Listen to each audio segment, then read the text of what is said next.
जय हिंद दोस्तों, आज के इस वीडियो में हम लोग देखने वाले हैं और सीखने वाले हैं West Bengal board of secondary education के चैप्टर 13 यानी वेरिएशन के कुछ सवालों को देखेंगे और सीखेंगे। वेरिएशन के कुछ सवालों को कंपोनेंटों और डिविडेंडों से कैसे सॉल्व किया जाता है। मैं हूं सूर्य सिन्हा, आप देख रहे हैं ask knowledge, so stay tune, stay connected.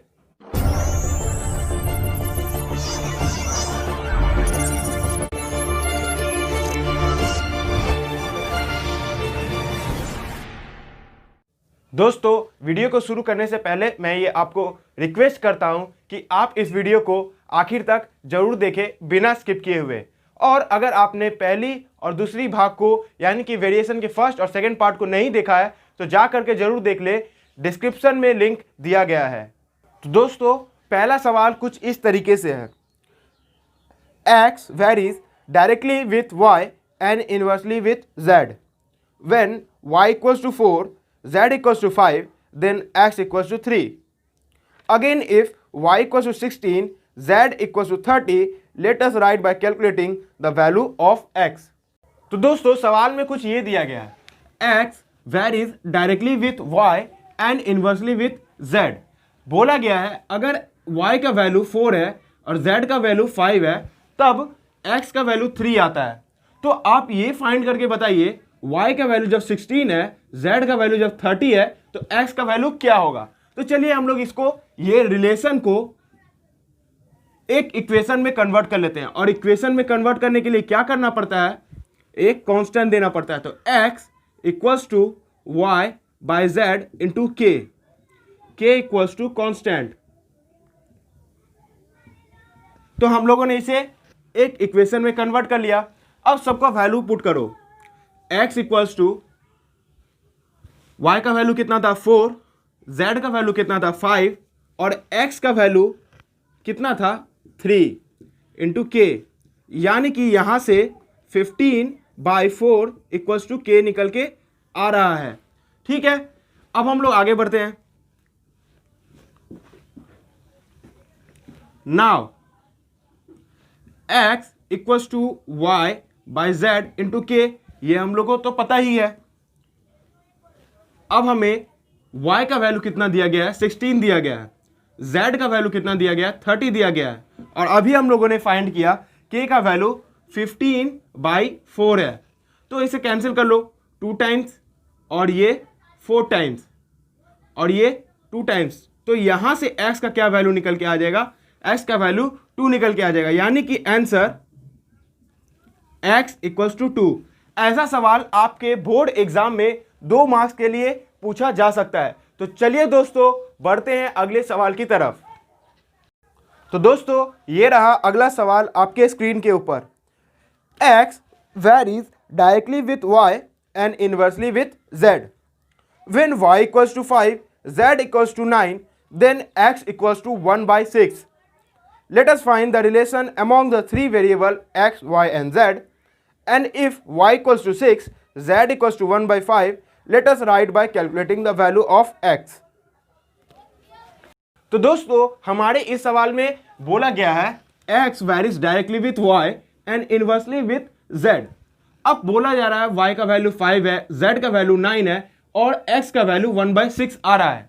तो फाइंड करके बताओ y का वैल्यू जब 6 होगा, z का वैल्यू 1/5 होगा तो x का वैल्यू क्या होगा। बस जैसे मैंने पिछला सवाल किया वैसे ही आप लोगों को सॉल्व करना है। चलिए सॉल्व करते हैं। इस रिलेशन को एक इक्वेशन में कन्वर्ट करो। इक्वेशन में कन्वर्ट करने के लिए एक कांस्टेंट डालना पड़ेगा। तो x equals to y by z into k equals to constant. आप लोग यहां पे प्रोपोर्शनैलिटी कांस्टेंट लिख लीजिएगा।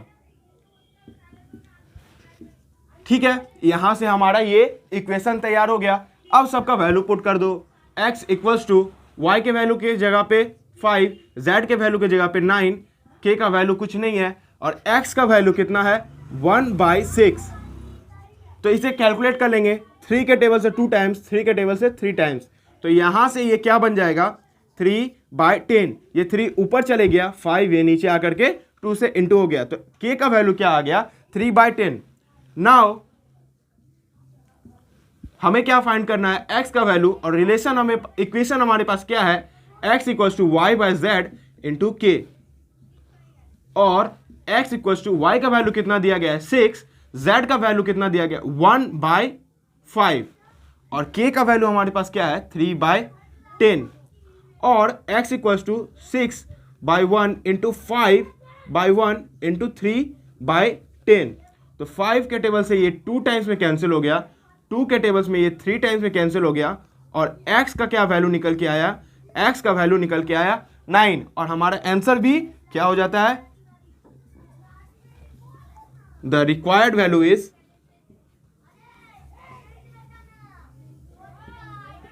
9। तो देखा दोस्तों आपने कितना आसान तरीके से हम लोगों ने वेरिएशन के सवालों को सॉल्व कर लिया। तो चलिए बढ़ते हैं आगे की तरफ। दोस्तों अगले सवाल की तरफ बढ़ने से पहले कॉम्पोनेंटो और डिविडेंडो को थोड़ा समझ लेते हैं। इसको अच्छी तरीके से रेशियो और प्रोपोर्शन चैप्टर में भी समझेंगे।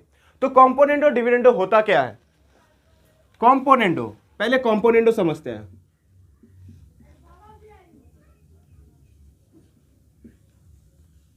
ये कॉम्पोनेंटो एक बेसिकली एक मेथड है जो कि सवालों को सॉल्व करने के लिए इस्तेमाल किया जाता है। इसमें क्या बोला जाता है, मान लीजिए आपके पास एक रेशियो है a/b और वो रेशियो c/d के बराबर है। तो जैसे ही हम लोग कॉम्पोनेंटो इस्तेमाल करेंगे तो LHS में क्या हो जाएगा, numerator plus denominator by denominator. यहाँ न्यूमरेटर क्या था a, डिनोमिनेटर क्या था b। तो इसको जैसी कॉम्पोनेंटो इस्तेमाल करने से क्या हो जाएगा, a plus b by b और RHS मतलब राइट हैंड साइड में भी c plus d by d हो जाएगा, numerator plus denominator by denominator. तो कॉम्पोनेंटो हम लोगों को ये सहूलियत देता है सॉल्व करने में। अब चलिए समझते हैं डिविडेंडो क्या होता है। डिविडेंडो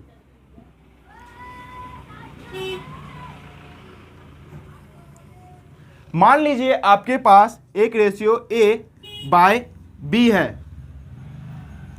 और वो रेशियो c/d के बराबर है।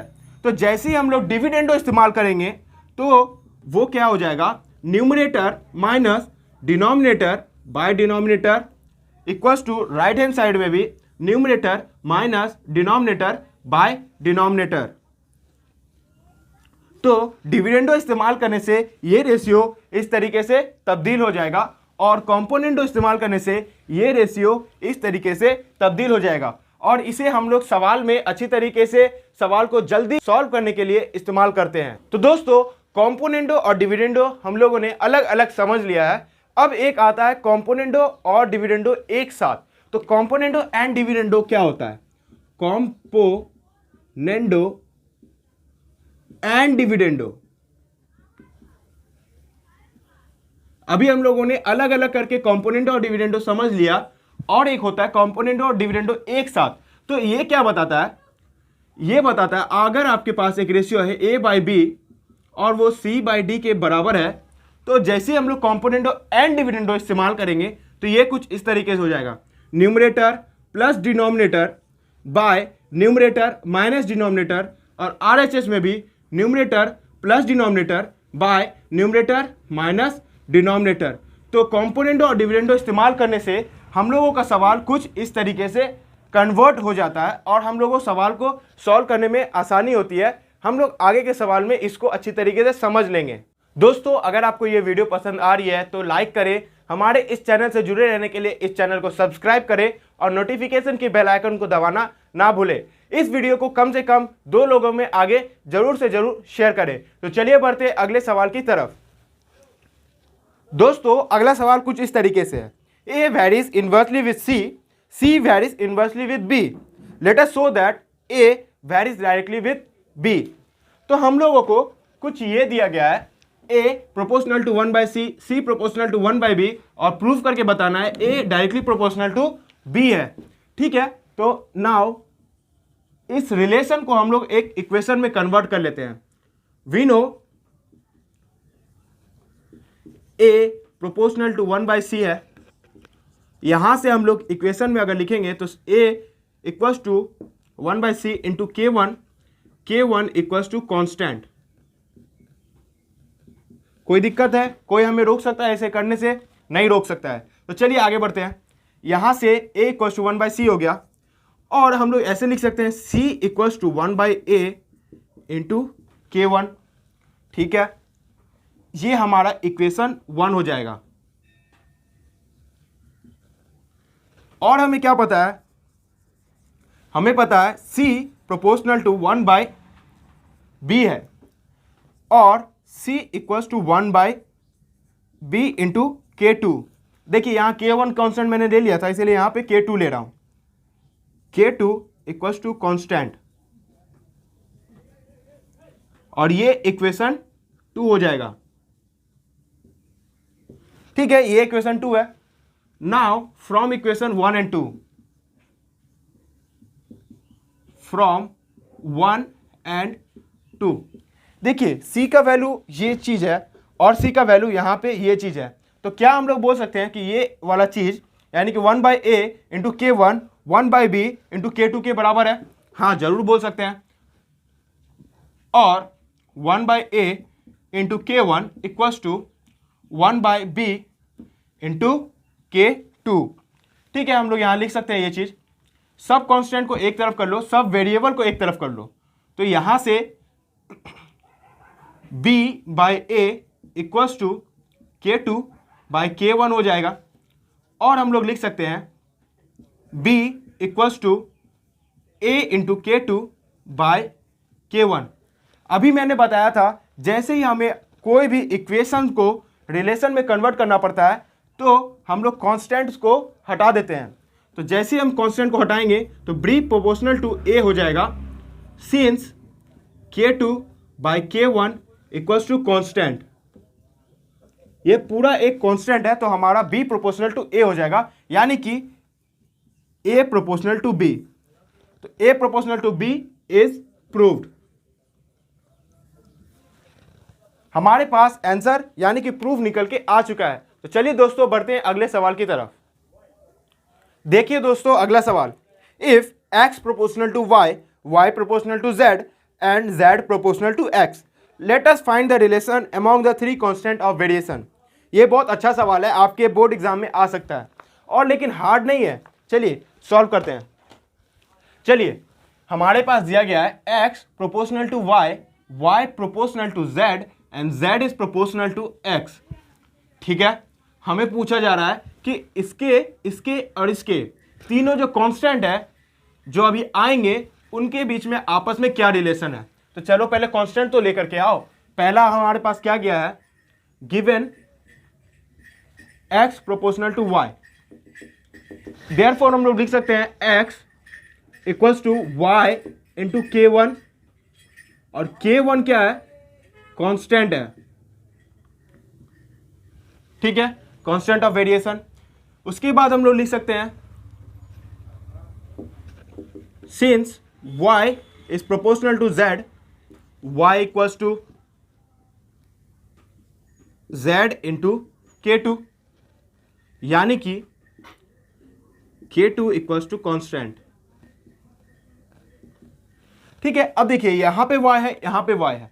अगर मैं इस y की जगह पे इस चीज को बैठा दूं, ये फर्स्ट इक्वेशन और ये सेकेंड इक्वेशन मान के, फ्रॉम 1 एंड 2, क्या हम ऐसा लिख सकते हैं x इक्वल्स टू y के जगह पे z इंटू K2 और K1 के जगह पे K1।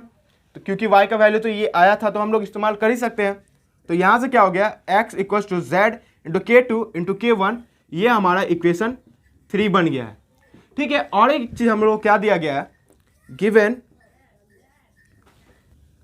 z proportional to x, यानी कि हमारे पास है x equals to z equals to x into K3, K3 equals to constant,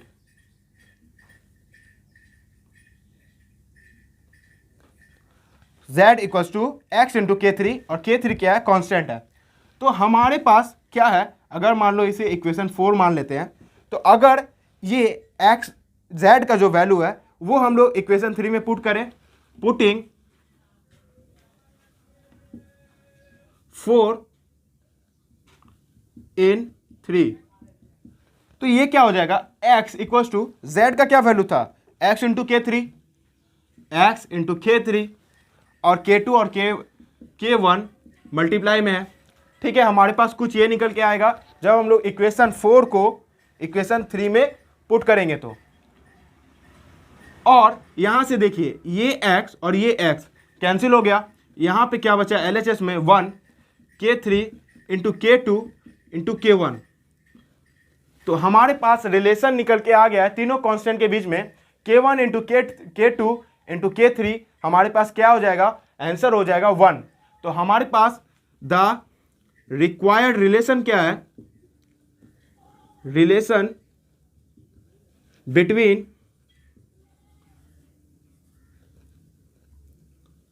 constants is, relation क्या है, तीनों का प्रोडक्ट 1 के बराबर होगा। तो ये रहा हमारा आंसर। तो क्या दोस्तों आप लोगों को समझ में आया? जरूर समझ में आ गया होगा। वीडियो पसंद आया तो लाइक करें, हमारे इस चैनल से जुड़े रहने के लिए इस चैनल को सब्सक्राइब करें और नोटिफिकेशन की बेल आइकन को दबाना ना भूलें। कमेंट्स में अपने डाउट जरूर से जरूर पूछें और इस वीडियो को कम से कम 2 लोगों में आगे जरूर शेयर करें। मैं हूं सूर्य सिन्हा, आपसे मिलता हूं अगले वीडियो में। तब तक के लिए गुड बाय, जय हिंद, जय भारत।